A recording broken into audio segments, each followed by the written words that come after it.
Everyone. So today we're going to discuss the one thing that interests every single human being on the planet. Yes, we're going to discuss about money, funds, capital, dough, you name it, every single synonym that you can think of. So why do we need to discuss about money? Is this another video analysis on how to make money? Or perhaps scam? Intriguing, huh? By the way, before we begin, I would like to introduce ourselves. We are from the Future Value Group from IPMI International Business School, class of September 2021. My name is Maya, and after this, you will see my fellow co-members of the group. There are Rita, Yosia, Jessi, Andrias, and Teguh. By the way, don't forget to watch till the end and like and comment below after you watch our cool video. Let's get started then. So today we're going to discuss a little bit about our take from the book of The Psychology of Money, Timeless Lessons of Wealth, Greed, and Happiness by Morgan Housel. So I think we all can realize that when it comes to money, we're all wired differently. Our take, our interests, and of course our behaviors when we hear and we face with money. So, understanding the psychology of money will help us to understand how money works and how to manage our money. During the course of the video, you will realize that understanding money is so much more than just IQ and knowledge about money. But it's mostly about mindset and our behavior of money. So, without further ado, let's get to it then. Few moments later. Yes, I've just read a story about Richard Wijaya and Ronald Reed. Ronald Reed, the janitor who made $80 million in his saving, while Richard Wijaya, the Harvard MBA executive in finance, went to bankrupt due to crisis. You will never know what is actually happened to someone just only from their appearance, right? I heard about their story. Yes, I agree with you. And that's why doing well with money has so much little to do with how smart you are, and a lot to do with how you behave. Sometimes rich people are often the one who makes crazy financial decisions. And a lot of rich people lost everything because they felt what they have now are not enough. And one more thing, I think both luck and risk play an important role in your life, yeah. So your effort alone is really not enough. Yos, have you heard the story about Bill Gates and his friends Ken Evans? No. Let me tell you about their story.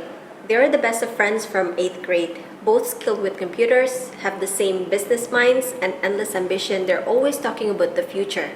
But unfortunately, it will never happen because Ken died in a mountaineering accident in high school, while Bill Gates is now a billionaire. If he's alive, Ken could be founding Microsoft with Bill Gates. And you know, every year, there are around 3 dozen mountaineering deaths in the US. But the odds of being killed on a mountain in a high school are roughly 1 in a million. So nothing is as good or as bad as it seems, Yayos. Yeah, you're right, Jess. Let's submit our corporate finance assignment soon. Let's do it! Yes. A few inches later. Okay. I'll talk to you later. Okay, bye. That's Rita. Rita, come have a chat with us. What happened? Nothing. Guys, yesterday I was browsing on the internet and I really want to buy a Chanel bag. Chanel bag? The classic handbag? Yes, that's the one. With the icon chain? Yeah. Black and white? Yeah, that's the one. You have money? Not that I can spare right now. Hey, be careful loh. Sometimes people buy expensive things to get admiration from others. Well, actually people don't admire you with the bag, but they admire bag and think of themselves having that bag. Let me ask you one thing. Do you want to be rich or do you want to be healthy? Are those two different? Of course. Rich is your current income, something that can be seen. But wealth is what you don't see. Its ability to do whatever you want, whenever you want, as long as you want, and this is priceless. The money that you have now and not spent can be used to buy or do something in the future. So it provides you with flexibility of having more items that you want. Oh, that is deep. I never thought about that. But then the question is how to get wealthy then? Yes, you need to learn from Warren Buffett. His skill is about investing, but the secret is time. So you need to do the investment as early as possible, and also you know about the compounding effect. So besides that, you don't have to worry about your current income or your current investment return. But the key is about the saving rate. So you have to routinely invest. For example, you do the auto debit quarterly or monthly. So you will enjoy the return in the long term. Oh, okay. So the three key points that is important would be buy only what we need, save as early as possible, and use the compounding effect. Is that correct? Yeah, the component effect. But after you get wealth, you have also to maintain your wealth. The maintain wealth is about humility. You don't have to be greedy. You have to plan on your plan. If your plan is not according to your plan, you have to be ready in the storm. Well, thank you, Yos. Thank you, Rit, for that explanation. I guess let's go and meet Andrias and Teguh. I think they have something to show us. Alright. Meanwhile, Hey, Pak Andrias, do you know Warren Buffett? Yeah, Warren Buffett. Everybody wants to be like him. Yeah. Everybody in the class reading his books. Everybody, all investors wants to be like him. He's a fantastic, right? So as I'm reading his book, I really want to learn about his investment. So what do you think about him? Yeah, you know, a lot of people talk about Warren Buffett and all the money that he's made along the years. Yeah, but do you know that Warren Buffett made over 400 investment? 400? Yes, Really? And he made money only from maybe 10 of them. 400, but made money from 10? Yes. How about me just only have 10? And not just that, he also made money after his 56th birthday. That's a long time to wait, right? So, you know, the key is to have a portfolio. Okay. And you have to start investing early. So you will earn over time with all this compounding interest. I'm sure you learned it in class. Yeah. And Pak Roy has explained everything, right? Right. Yeah. And by having this portfolio, it will offset all your losses. Yeah. Most of the time, the investment that you take, that the stocks that you've chosen will be wrong. Most of the time will be wrong. Most of the time we made a mistake. Yes, we will make mistake. Okay. Yeah. However, by having a good portfolio, we can be sure that at least some of the stocks that we chosen will perform well, and all these stocks that perform well will offset all the losses that we lost. Yes. So let me recap. So we need to make a lot of portfolio, and we must expecting that some of them will succeed, the rest is failure, but the success will cover. Yes. I read it somewhere. A research from the U.S. market. Yep. The research is they say 40% of the company in the stock market is actually a failure. 40%. Yeah. 40%. Yeah, and only 7% perform well. So we need to learn that how to differ which Yes. is good, which is going to fail, Yes. right? Diversify your portfolio, and pick the right portfolio, the right stock for your portfolio. You can do all this analysis, the fundamental analysis, the technical analysis, everything that you learn from Pak Roy's class. Okay, so as you said, so we need to learn from history, right? To read the data, which company will be performs better and which will be failure company, right? Yeah. We do need to learn from history. But don't let history be the only guide for the future. You should not base your decision only from history alone. Because, see, Pak Teguh, the further back you go into history, you're right, you will get more data, but at the same time, the more general your takeaway will be. I'll give you an example. The SP 500, it did not include financial stocks until the 70s. Oh. Yeah, and today today financial stocks probably 16% of the index. Yeah, and if you look at technology stocks today, Tesla, Amazon, all these things, they don't exist 50 years ago. And now they're probably 20% of the index. So we need to look the history, but not as the only one. Yes. Be careful because things change, economy change. Oh, I see. Yeah. I see.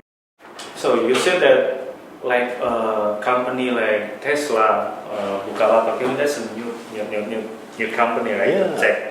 The tech-based company, but there's no sufficient historical data about that. So what do you think? How are we gonna make sure planning to invest in that some kind of company?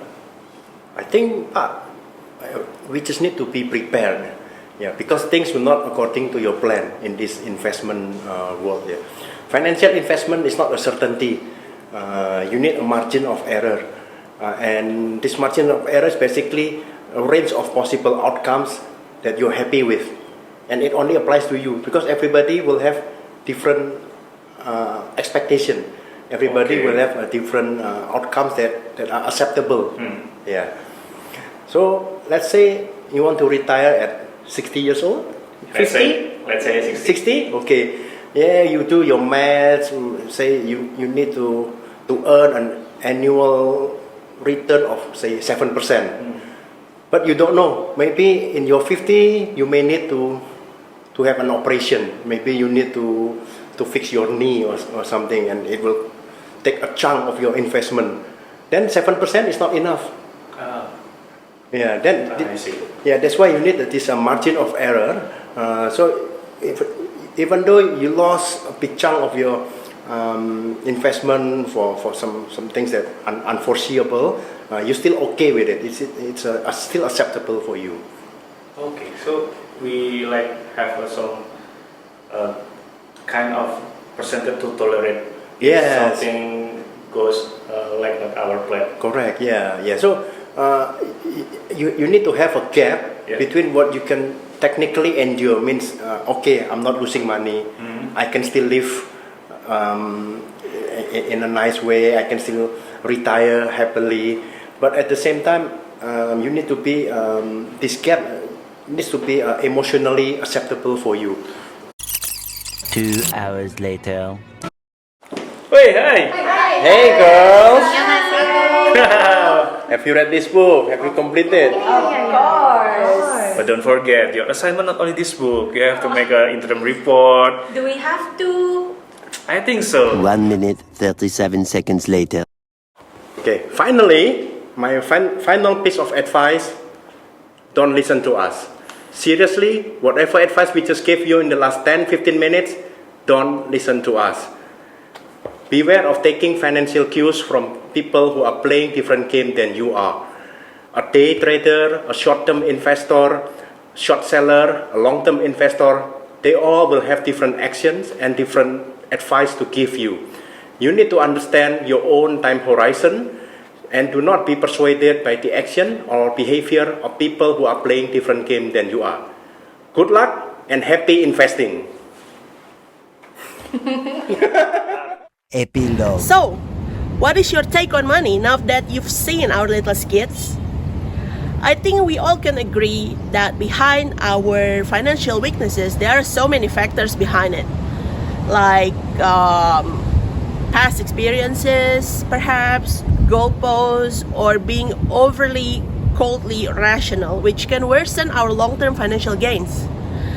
So the thing is, there is not one single thing, nor a bunch of to-do lists that we can do in order to be successful in making or managing our money.